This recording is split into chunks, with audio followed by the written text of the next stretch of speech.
We're going to interview now a man described as the poshest man in politics. He's become something of a social media star, with a whole movement dedicated to getting Jacob Rees-Mogg elected as Tory party leader. The Labour Party have Moggmentum.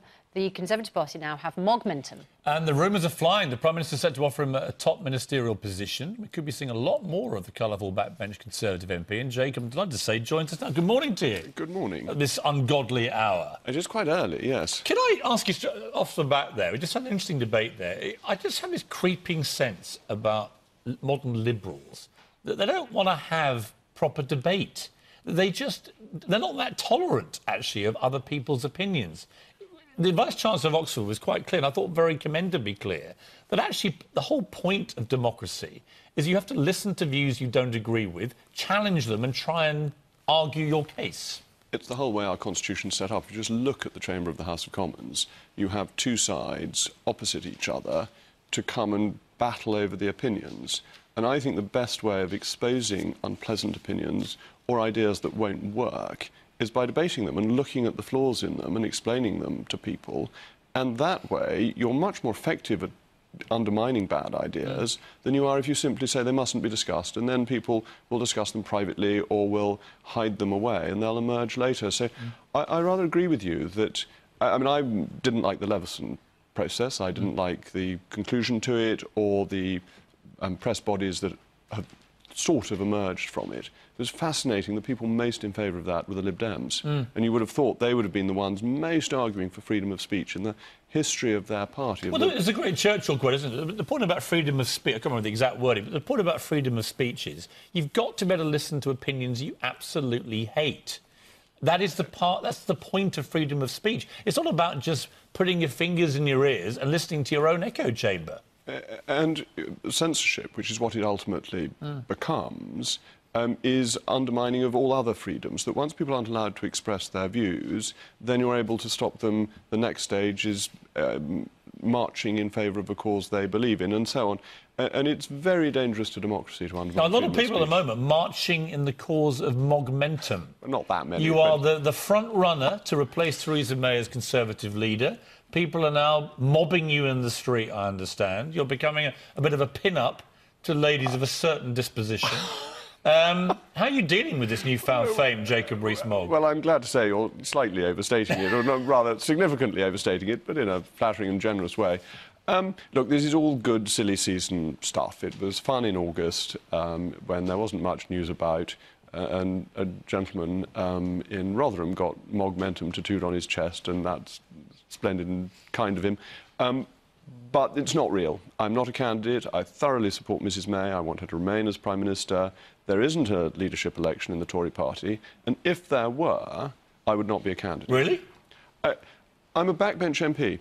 In the history of the Prime Ministership, the party of government has never gone to a backbench MP to become Prime Minister. So just to clarify, if there was a leadership contest, and many people think there will be sooner rather than later, you would 100% categorically not put your name in the race. Well, what I'm saying is that a backbench MP... I know what you're saying, but can you give me a straight answer to that one well, simple question? I think I've given you... So 100%? A straight answer. So if we play the tape back in a year, and there is a contest and you're running, I can say, Jacob Rees-Mogg, why should we vote for you when you told me an utter porcupine? No, what I'm saying is that the circumstances in which somebody in my position would become leader of the party do not exist. I agree. But they can exist.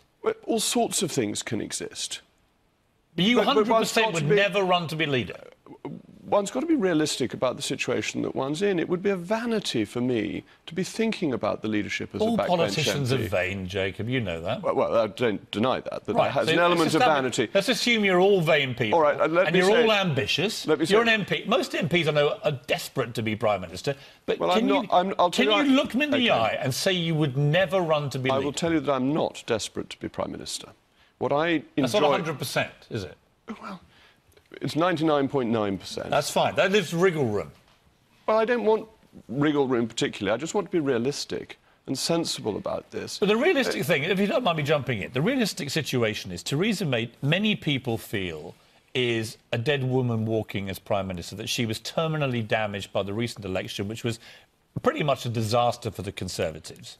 and that whatever happens, she will be leaving before the next election, and the Tories will need another leader. I realise this is all hypothetical, but I also realise that because of this sentiment that's out there, your name has now become centre stage as somebody that actually the public perceive to be a character that they can buy into as a potential leader. I don't think that they do buy into me as a potential leader, as it happens, though it's very flattering that there is this current speculation, but I don't think that's real. I also think the Prime Minister's position is stronger than you suggest. I think her authority has been rebuilding since the election result, and politics does change. When the election was called, most commentators thought that this was going to be the curtain call for Jeremy Corbyn, that the Labour Party was going to do so badly that even with the support of Momentum, he would not be able to remain leader of the party. A few months later, he's top of the pops. He's the strongest political leader in the country. And these things can change faster than one expects. On the other hand, David Cameron in 2015 looked as if he could be Prime Minister for as long as he wanted, and then a year later, just over, he'd gone. So I wouldn't assume that what it looks like now, or looked like a couple of months ago, is how it will continue. Can we just, if you stood as leader, and if you became Prime Minister, can we just find out what sort of country that would be as a result, and your beliefs on things? You're a Brexiteer, yes, aren't you? Do you think that EU nationals who already live in the UK should be allowed to remain? Oh, yes, I wanted to say that immediately after the referendum.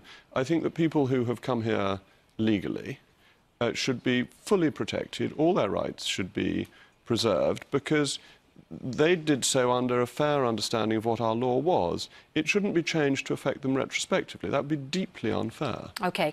What are your views on same-sex marriage? Is that something you support? I'm a Catholic, and I take the teaching of the Catholic Church seriously in matters of faith and morals. Who support same-sex marriage. But marriage is a sacrament, and the decision of what is a sacrament lies with the Church, not with Parliament. OK, does that mean that you oppose same-sex marriage? I support the teaching of the Catholic Church. Can I just establish, do you oppose same-sex marriage? I support the teaching of the Catholic Church. But that means you oppose... I mean, I'm a Catholic, but I actually don't agree with the Catholic teaching. Well, that's fair enough. You do? I support the teaching of the Catholic Church. So you oppose same-sex marriage? Why are you afraid to say you oppose it? Oh, the teaching of the Catholic Church is completely clear. But you voted against I did. Didn't the you? marriage issue is the important thing. That this is not how people arrange their lives.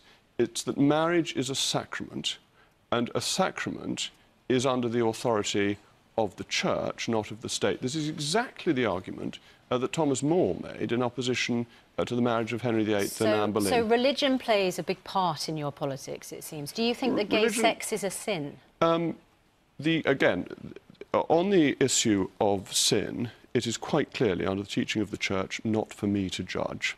I very strongly feel that I should not judge what other people do. If you think, if we want to be religious this early in the morning, if you look at the woman taken in adultery, what does Christ say? Let he who is without sin cast the first stone. And it is not for me to cast stones. If you don't mind me saying, you've just not hidden, but you've used... No, I haven't. No, I'm going to rephrase that. You have used your Catholic belief to, rather than say you oppose same-sex marriage, say you support the Catholic Church's teaching of that. The Catholic Church, the Catholic Church believes that gay sex is a sin. So I don't think it's unreasonable to ask you, as indeed Tim Farron was asked, and it caused him a lot of damage, just a straight question, whether you think it's a sin. I think I've answered the straight question, that is, that the teaching of the Church in matters of faith and morals is authoritative, but it is equally within the teaching of the Church that it is not for me to judge others. So and can I just... if you were Prime Minister, would the teachings of the Church take precedence over your political views? These matters within the House of Commons are free votes. They are not party votes. They are not an issue of party politics. But you are being tipped as someone who would lead a party and potentially become Prime Minister of a multi-faith country. Hold on. None of these issues are party political. They are issues that are decided by Parliament on free votes. They are not determined by the Prime Minister. There is no question of any of these laws being changed. There would not be a majority in the House of Commons for that. But why I emphasise the teaching of the Church is that I want to make it clear that I am supporting something, not I'm opposing something. That is to say... Same thing, though, isn't it? No, it's not actually. It's subtly different.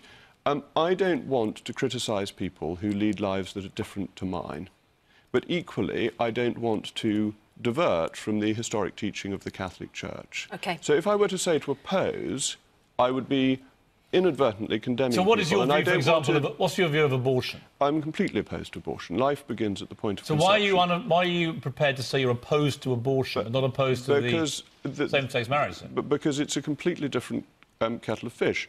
That with, it's a Catholic teaching. No, hold on. It's a different kettle of fish. That with same-sex marriage, that is something that people are doing for themselves. With abortion, it is something that is done to the unborn child. Are you completely opposed to abortion in all circumstances? Yes, I am. Rape and incest? Sexual violence? I'm afraid so. Really? Life is sacrosanct and begins at the point of conception. And I think it is wrong. So if a woman is raped, say you were Prime Minister, and a woman is raped by a family member, right? You would say she had absolutely no right to have that baby aborted. No, she would have a right under UK law. Yeah, but you wouldn't agree with that right? But that law is not going to change. No, but what's your personal opinion? My personal opinion is that life begins at the point of conception and abortion is morally indefensible. You would make her have that baby? Well, I wouldn't, because that wouldn't be the law of the land. I understand that. But this is very important. This is really important. But you know that Tim Farron, for example, it basically depth-charged his leadership campaign when he became leader almost immediately because he was challenged on his religious beliefs and people didn't like it. Well, he's a Liberal Democrat and the Lib Dems have a very different tolerance. It's what we were discussing earlier. Oddly, the Conservative Party is much more tolerant of religious faith than the Lib Dems are. The Lib Dems pretend that they're liberal, but they could not cope with having a Christian as their leader.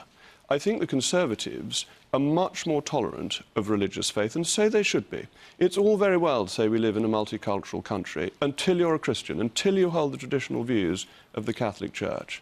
And that seems to me fundamentally wrong. People are entitled to hold these views, but also the democratic majority is entitled to have the laws of the land as they are, which do not go with the teaching of the Catholic Church and will not go with the teaching of the Catholic Church. Unfortunately, there we must leave it. But it's fascinating getting to know you, Jacob Rees Mogg. You're going to get a lot more of this now, I thought we were going to talk about Brexit, but there we go. You know what? We come back. Let's talk again about Brexit. You've become now a fascinating political figure in this country, and you are going to get challenged a lot on your personal views, and it's interesting to hear them. I'm very happy to be challenged on my views and to be a loyal son of the Catholic Church, a loyal Conservative and a loyal subject of Her Majesty.